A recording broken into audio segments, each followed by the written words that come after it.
look, another tier list. I thought it'd be fun to rank all the legacy dungeons. Now I tried to find all just the DLC legacy dungeons or locations and legacy dungeons. There's not just legacy dungeons there. There's a few like just regular castles and mini dungeons, I guess you could call them. But I thought it'd be fun. But yes, there was no DLC, so tier list, so I had to just go with one that had all the base game locations as well. But yeah, let's get started. Stormveil. Stormveil, for most people, including me, was everyone's first legacy dungeon. It's the first real test. Obviously, you get to Margit, and it's the first real gatekeeper. Your first thing that you have to get through that really sets the mood for the rest of the game. Stormveil's really well laid out. Got plenty of variety through its level design. Obviously, got different levels to it. Obviously, when you first get in, you're in like the cellars. It's all run down, and then you get into the main part of the castle, where Godfrey is, and such. Not Godfrey, Godric. Sorry. But the plenty of secrets to find, plenty of shortcuts. It's just you can spend hours in there and not find everything. So for me, it's an S easily. It sets the mood for the rest of the game. Volcano Manor. Volcano Manor. Oh, this video is going to be a lot of high ratings. Volcano Manor, I loved. When you first walk through the doors of Volcano Manor, it's such a nice mood and a nice vibe, like the red lighting and the ambience. Then you get through into Volcano Manor itself. Volcano Manor is fine. A little bit of variety there. I wish it was bigger, but it can be confusing at times as well with all the different lava paths and the rooftops and things like that. But overall, I liked it. I think Volcano for me would be a B. Ruin Strewn Precipice. It's basic. It's just it acts as sort of like a mine to get you from the bottom of Leonia to the Altus Plateau. It's a shortcut if you didn't have the medallion. It's fine. It's short. The boss fight's fairly forgettable. I think it's just, yeah, an E. Shaded Castle. Shaded Castle was fun. I really liked the ambience of the Shaded Castle. I liked the how it was poison in the moat, and how you have to sort of traverse that, get around that, and then get into the actual castle itself. And the castle's design, while short, I really like it. The statues everywhere. It's your basic medieval castle. The rafters and such. Ramparts, sorry, not rafters. And the boss fight. Boss fight's fine. Shaded Castle's nice. I think Shaded Castle is deserved of a C. Leyndell. I know not everyone would have, but I know myself and many others' first view of Leyndell was when you go to the south and you go up the tower and you open the chest and it teleports you all the way to the capital. And obviously you can't do anything there, but you get to there and you'll open your map and you think, where am I? Like, I'm completely in a different location. You open your map and you realize how far north you are. You realize how big the world is. And then you actually come back later and you explore the capital, and the capital itself is massive. You got the main streets, then it leads up into the boss fights, obviously. But then you have underneath, the dungeons and the catacomb that comes with that. And the design of Leyndell is amazing with the big dragon. I can't remember the dragon's name for the life of me right now. But I love Leyndell. Leyndell is well deserving of another S. The Deeproot Depths. Deeproot Depths are fine for me. I, there can be a pain to traverse those ants, and there's a bit to explore there, and it obviously culminates with the fight against Fia's champions in the Prince of Death's arena, Godwyn. That room is incredible. One of the coolest boss arenas, where we fight Fortisax as well. But other than that, it's fine. Say it's a C as well. Moghwyn Palace. Besides the Mogh fight, it's not much there. Artistically, it's a great design. Like everything through there, it's challenging, but it is short. Are we including like the lakes of blood as well in this? I guess that makes it a little bit bigger. But again, it's nicely designed, it's nicely laid out. There's secrets to find, runes. Moghwyn Palace is another line, I guess. C. Castle. I really liked Castle Sol. I really liked Castle Sol. It's a fairly short castle, but I really liked the art choice up there. The flags, I guess, the sigils as they drape down to the castle with the image on it of like the sun. The location up north in the snow. I really liked Castle Sol. Castle Solby. Alfiel. Haligtree. It's mixed for me. Obviously, it can be confusing at times on where to go. Artistically, it's beautiful. Obviously, you fight Millennia there and such. So I'm caught in two minds here.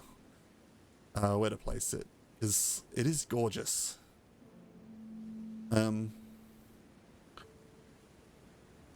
lot of secrets to find. Can be tough. Again, tough to traverse. I think. Go with my gut. A B's fine here. Farum Azula. Now, I don't know. I haven't seen many people's opinions on Farum Azula in the past, but for me personally, I didn't enjoy it that much. I don't know. Maybe it's just the constant buzzing of the tornado and all the rocks, and visually, it's very overwhelming at times. The boss fights up there are amazing, obviously. Placidusax and Malekith. I don't know.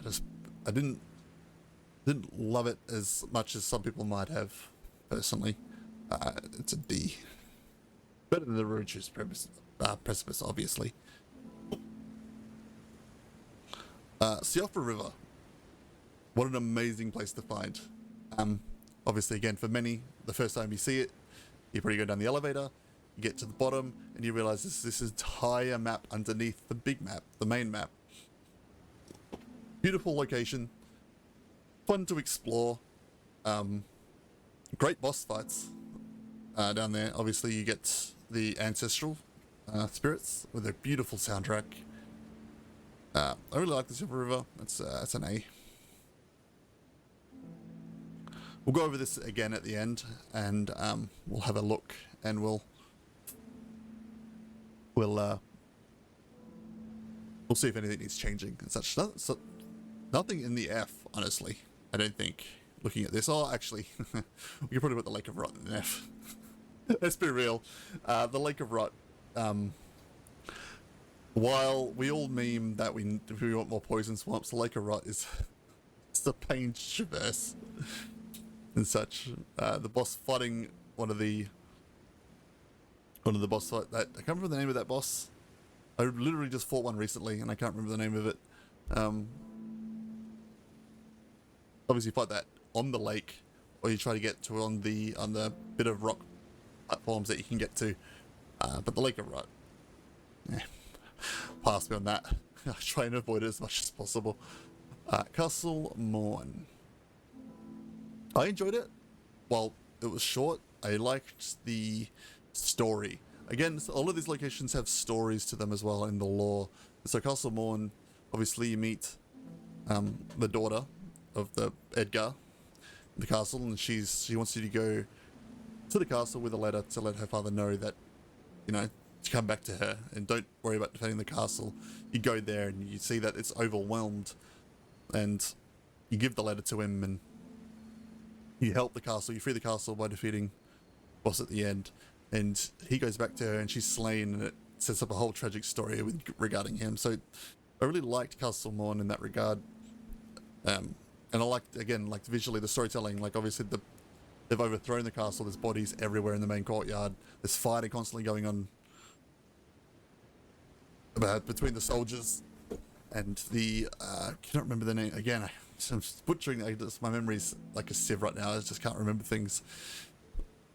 Obviously the race that is overthrowing the castle. Well, again, well short. I enjoyed it. So I think a bottom. No, I see. I don't think it deserves to go into like the sort of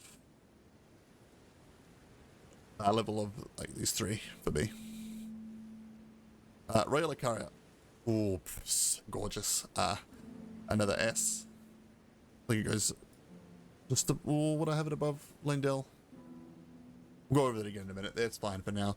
The first time you go up that elevator and you get up and you see the front of Raya Lucaria and you think it's just Hogwarts.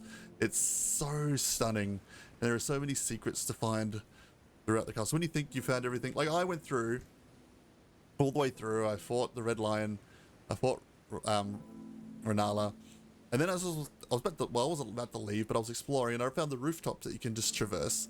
The rooftops lead you to a whole manner of secrets, to the rafters in the first church that you go into. And like, there's so many things to explore, and artistically, it's gorgeous. I love Raya Lucaria. The soundtrack there is beautiful as well. Caria Manor, fingers. A lot of fingers.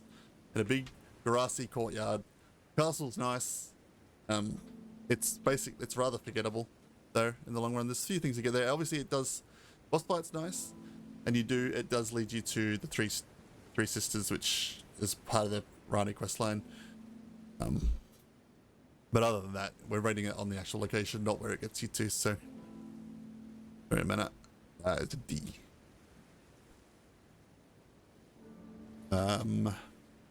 Ainsel River. Honestly, I played Elden Ring that much, and I honestly don't remember a lot of the Ainsel River and where it leads. Obviously, I don't know why my memory's like a sieve right now. But yeah, it's I don't remember much. Obviously, I remember that. I remember the boss fight, and obviously it leads you down into sort of the caves underneath. I don't know where it leads to though. Judging by that, obviously I don't hold it in high regard. I might come back to regret this later, but we'll chuck it in E. Nokron. Nokron's sick. Lost City. You find the Mimic tier down there, which is obviously incredible. And it's important to the Rani quest line. It's beautiful down there. Gives me a few Dark Souls vibes down there as well. Again, also short, unfortunately. It's the only other thing. Nokron is another C. Redmane. Looking at Redmane from a distance is, you see this big castle on the cliffs, and you think that'd be a really can't wait to get to there. You obviously get to there through the gate, or you can go up the other way. And its main purpose is the Redmane Festival. When you go back there later, it is obviously overwhelmed with enemies. There's a few things to find in there, but its main purpose is to serve the Redmane Festival, where you go down and fight Redmane. Other than that, it's fine. It's visually pretty, like especially like that in the cliffs, the distance with the red sky and Caelid. But because of the Redmane Festival alone, put it in a B. Alright, now we're getting to the DLC locations. Ballarat, which is hilarious if you're an Australian, by the way.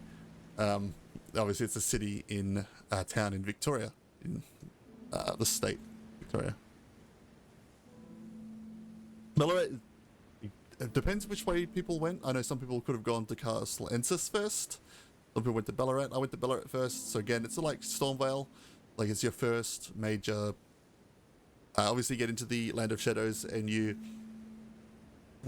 are fighting some enemies in the fields there, and you think, "Wow, am I over leveled for the DLC?" I know they're talking about the Shadow Tree fragments and stuff like that, but I feel over leveled. You get to Ballarat, and then it humbles you pretty quickly. The enemies in there hurt. I like the design. Again, there's many things to find there. I don't think it's as good as any Limb, obviously, which is part of it. Because of that, and I don't think it's better than Shadowkeep, but I think an A is fair. Castle Ensis. Castle Ensis for me would be a top of a better B, in the middle there between Volcano Manor, probably above Volcano Manor actually. Wait, above? Maybe not. We'll leave it there. I'm happy with that there. The exploring Castle Ensis obviously leads you through the gate. It's mainly just, now I'm thinking about it, it's mainly just hills that lead you through the castle, which is basically the main purpose is to get you to the Rolana boss fight. Look at that. Oh, visually it's stunning though. And there is secret. There's not many secrets now that I remember. Bottom of top of C. We'll go over this again in a minute. There might be some drastic changes happening in a second. The Port of Reprimand. The lore here is brutal. Again, some places have stories, right? And we'll go over that again in a second. And obviously, I don't know exactly what happened here, but I think obviously there's been, you go into the basement, into the cellar, not the cellar, their basement, dungeon underneath, whatever, words, you find just all the bodies piled on top of each other. And so I don't know who or what got punished here. Obviously something's probably to do with Mesmer and the Haunted America, but yeah, it's short, not much to see here, but it's fine. Alright, so we're gonna leave Shadowkeep to last because that's the most I've got to say about that. Midra's Manse is amazing. It goes to the top of A. Actually, no, S. I'd say. You get to the Abyssal Woods and you walk in and you're met with an immediate, like, atmosphere. You know, Torrent is too scared to be summoned. You get these messages on the ground that tell you, don't go any further, it will see you. You get down, you find the Winter Lanterns, you have to crouch. Which turns out later on you can parry them. I didn't know that. You can kill them, but obviously I just snuck and then found you find your way to Midra's Manse. So going through the Abyssal Woods, you're just met with beautiful atmosphere, and then you're rewarded with Midra's Manse at the end. And then the story in here, which tells you, like the tragic story of someone who wanted to fall down the Frenzied Flame and become the Lord of Frenzied Flame. And you fight Midra at the end, which is an amazing boss fight. The OST for Midra is incredible. It's a remix, so like the revamped theme of the Merchants from the base game. And it's obviously this overrun mansion. It's creepy. I love Midra's Manse. It's beautiful. Enya Rim, where you fight Radahn. It's an A, personally. You go through, it's above Ballarat though.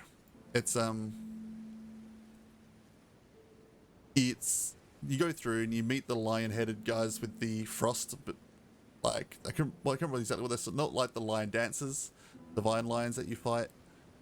Obviously these are like the foot soldiers that they have the frost, lightning, and wind. The frost one in the middle before you get towards the wind one, they kicked my ass. They hurt so much, and the run back every time was painful with the birds. But like design wise, it's beautiful. But again, it is. I wish it was. There's not much to read. Like there's not many secrets to find, not many shortcuts. It's fairly basic on the way back through. Maybe we'll drop it again in a minute. We'll get back to that. All right. But finally, Shadow Keep, ladies and gentlemen. Oh, controversial. I'm kidding. I'm kidding. It goes to the top of S tier. Shadow Keep. It's my favorite legacy dungeon in all of Elden Ring, across the base game and the DLC. It's some of my favorite content across every FromSoftware game. You enter Shadow Keep. There's multiple entries. You can enter through the main gate. You can enter through the side gate from the church down near Metz's church. I can't remember what it's called right now. You go up through that way, which leads you to the church district, the flooded church district, which you can lower the water, which adds to a whole new area to explore, which leads you to a optional boss fight. You go through the main ramparts of the castle, through the Fire Knights, which leads you to the Specimen Storehouse. There are so many secrets to find through the Shadow Keep, and design-wise, it's stunning. The Black Castle, it's very, very daunting. Reminds me of Ganon's castle at the end of Ocarina of Time, actually, in a way. And it obviously leads you to Mesmer's boss fight, which is a sick boss fight. One of the best in the game. So I love Shadow Keep. Shadow Keep is top tier. I still think I haven't found everything through there. And obviously you go across the bridge, which leads you to the ruins of Raya, whatever it's called. I get a genuine. I still don't think I found everything in the Shadow Keep. I go through there, like I'm playing Elden Ring still. I'm about to enter New Game Plus 2, and I don't want to activate it yet because I want to keep exploring the Shadow Keep just in case there is something I've missed. I feel like I found everything, but I'm waiting to just be scrolling Twitter or on Reddit or something, and I'll see a post and I'll look at this hidden thing in the Shadow Keep. I could just found, you know what I mean? But yeah, the Shadow Keep is an easy S. It's beautiful. Okay. Let's go over the list. Is anything we'll change here? Shadow Keep is top of S. Yes. Stormveil. I'd probably have Leyndell above Stormveil, actually. And I'd probably have Midra's Manse above Stormveil. And those two are about on par for me.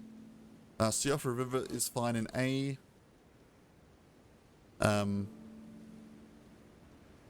Near a limb above Ballarat, yes, they're probably fine. Maybe I'd probably put Siofra River at the bottom of that. Yeah.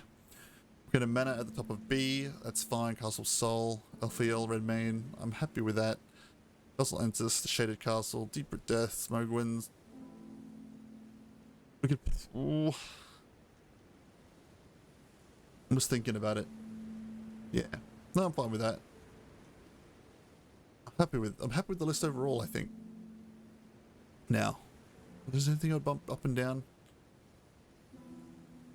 Not really, personally.